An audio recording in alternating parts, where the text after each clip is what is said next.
Бүгін мен сізді өте ерекше елмен таныстырамын. Бұл таңғажайып елде саудагерлер сіз ұсынған бағаны өздері төмендетеді. Бар жоғы 40 жыл бұрын бұл аймақ әлемдегі ең артта қалған және ең кедей аймақтардың бірі болып саналды. Ал қазірде бұл ел жер бетіндегі ең қауіпсіз орындардың бірі. Мұнда ұрлық дерлік кездеспейді. Қонақ үйлерде тіпті жеке сейфтер жоқ. Ал олар әлемнің беделді қонақ үйлерінің ажырамас бөлігі болып табылады. Бұл мемлекетті шығыстың ертегісі деп атайды. Өйткені онда табиғат пен климаттық аймақтардың ерекше үйлесімі кездеседі. Мұнда білім беру мен медициналық қызмет тегін.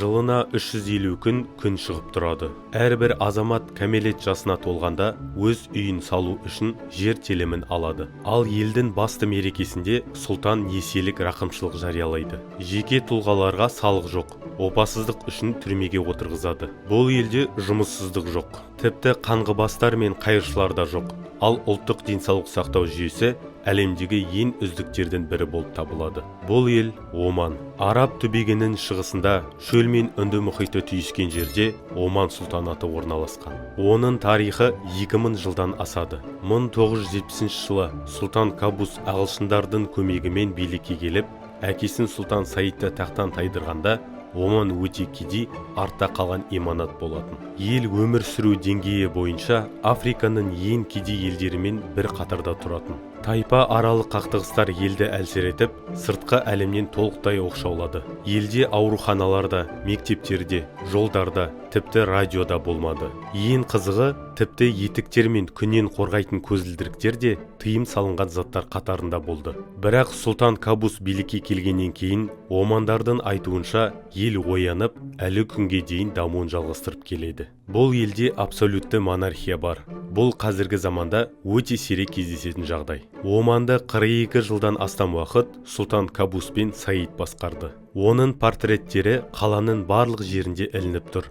Ал жергілікті халық оны зор құрметпен атайды. Сұлтан 40 жыл ішінде елді кедейшіліктен шығарып, дамыған мемлекетке айналдырды. Бұрын бұл елде бар болғаны 1 шақырымдық асфальтталған жол болған болса, қазір Оман заманауи инфрақұрылымы бар қаржылық қуатты елдер Біріккен Араб Әмірлігі мен Катардан кем түспейтін мемлекетке айналды. Бірақ Оман бірегейлігін сақтап, еуропалық мәдениетке бейімделмеді. Мұнда зәулім ғимараттар салу жарысы жоқ. Оман мұнайға бай ел. Оның жалпы ішкі өнімінің 64% мұнай экспорттарына негізделген. Алайда елдің бұрынғы билеушісі Сұлтан Саид мұнайдан түскен табысты дұрыс басқармады. Аңыз бойынша ол мұнайдан түскен долларларды қазынаға емес, сарайдағы үлкен жәшіктерге жинаған. Бір күні мыңдаған доллар сақталған жәшіктерден бірін егеу құйрықтар кеміріп, ақшаларды жеп қойған. Осы жағдай Сұлтан Саидтің билігіне наразы болған айналасындағы адамдар үшін соңғы тамшы болды. Осылайша 1970 жылы Сұлтан Кабус билікке келіп, елді түбегейлі өзгертті. Билікке келген сәтте Оманда бар болғаны 3 мектеп және ешқандай денсаулық сақтау жүйесі болмады. Елде 1500 шақырымға созылған территорияға тек 10 шақырым асфальтталған жол болды. Бірақ Кабус ештеңеден қорықпай, елді қайта құруға бел буды. Алдымен ол мемлекеттік құрылымдағы жемқорларды орнынан алып, мұнайдан түскен табысты қатаң бақылауға алды. Сонымен қатар 1970 жылдары Оманда жаңа мұнай кен орындары ашылды. Егер 1970 жылы жан басына шаққандағы табыс 300 ақш долларын құраса, 1991 жылы ол $7000 жетіп, қазіргі таңда $60,000 асады. Оманның астанасы Маскат 50 шақырымға созылып жатыр. Қаладағы ғимараттар ерекше. 2-3 қабатты ақ түсті үйлер Оманның сәулеттік стилін көрсетеді. Соңғы 20-30 жылда Маскат жаңа келбетке ие болды. Бұл қала жас буынның қаласы. Қаланың 60%-ын 30 жасқа толмаған жастар құрайды. Бұл ерекше көрсеткіш. Мұнда жылына 350 күн ашық. Ал жазда көлеңкеде ауа температурасы 40 градусқа жетеді. Ал күн астында 50 градусқа дейін көтеріледі. Адамдар ыстықтан паналау үшін кондиционерлердің астында отырып, дәстүрлі бедуиндік кофедан дәм татады. Оман Парсы шығанағы елдерінің ішіндегі ең зайырлы мемлекеттердің бірі болып саналады. Мұнда әйелдер ерлермен тең құқыққа ие. Олар полиция қызметкері, такси жүргізушісі бола алады. Әйелдер кез келген мемлекеттік қызметке орналаса алады. тіпті министрлік лауазымдарды да атқарады. Қазіргі уақытта Оман үкіметіндегі 4 министр әйел адам. Әйелдер еркін түрде ажыраса алады. Тіпті ажырасудың себебі ретінде ерлі зайыптылардың мінездерінің сәйкес келмеуін көрсетуге болады. Ажырасу кезінде сот әлбетте отбасын сақтауға тырысады. Алайда ер адам кінәлі деп танылса, ол бұрынғы әйеліне материалдық көмек көрсетіп, оны жаңа некеге тұрмағанша қамтамасыз етуге міндетті. Оманда әрбір азаматқа 18 жасқа толғанда үй салу үшін тегін жер беріледі. Бұл ереже ерлер мен әйелдерге бірдей қолданылады. Жер телімінің стандартты көлемі 400 шаршы метр. Алайда жер кезегін бірнеше жыл күту қажет. Жер алған кезде азамат бір реттік салық төлейді. Үйді өз қаражатымен салу керек. Бірақ мемлекет 6% жылдық мөлшерлемемен несие беруге мүмкіндік жасайды. Егер отбасының табысы $1000 төмен болса, олар тегін әлеуметтік тұрғын үй ала алады. Әлеуметтік үйлер әдетте жесір әйелдерге, мүмкіндігі шектеулі азаматтарға және кедей отбасыларға беріледі. Оман экономикасы негізінен мұнай экспортына тәуелді, бірақ үкімет бұл тәуелділіктен құтылуға тырысуда. Мұнай қоры шектеулі. Болжам бойынша 2030 жылға қарай елдің мұнай мен газ қоры таусылуы мүмкін. Сондықтан Сұлтан Кабус Оман 2020 бағдарламасын ұсынған. Оның мақсаты ел экономикасын әртараптандыру еді. Оман болашақта табиғи газды негізгі ресурс ретінде пайдалануға көшуді жоспарлап отыр. Қазіргі уақытта елдің дәлелденген мұнай қоры 5,3 миллиард баррельді құрайды. Бұл Сауд Арабиясы немесе Кувейтпен салыстырғанда айтарлықтай аз. Оман Парсы шығанағындағы елдермен салыстырғанда өзінің дәстүрлі мәдениетін сақтап қалды. Мұнда Дубайдағыдай биік ғимараттар салынбайды. Ел өзінің табиғи сұлулығын сақтауға тырысады. Туризм мұнайдан кейінгі ең перспективалы сала болып табылады. Әсіресе су асты дайвингі үлкен сұранысқа ие.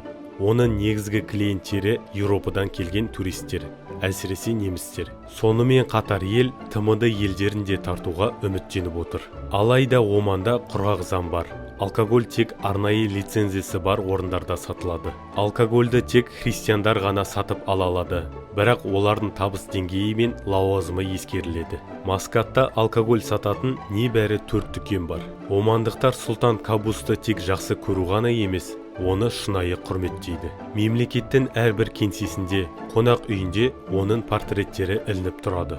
Көшелерде сұлтанға арналған әндер қойылады.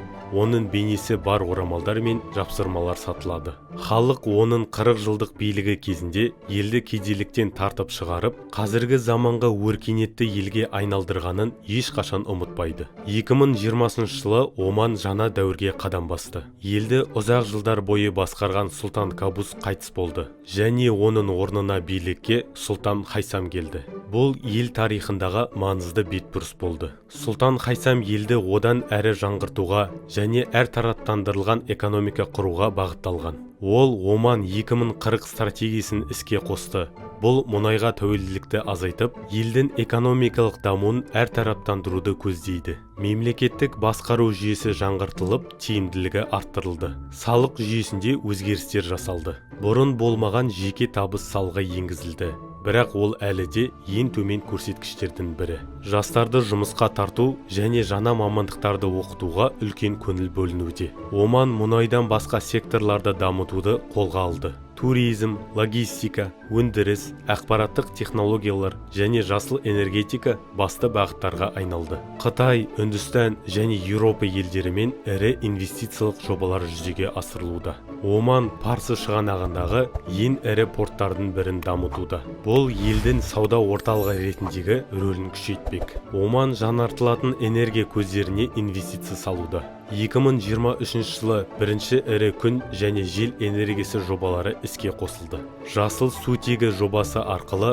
Оман болашақта энергия экспорттаушы ел болуды жоспарлауда. Ел экотуризмді дамытуды қолға алды.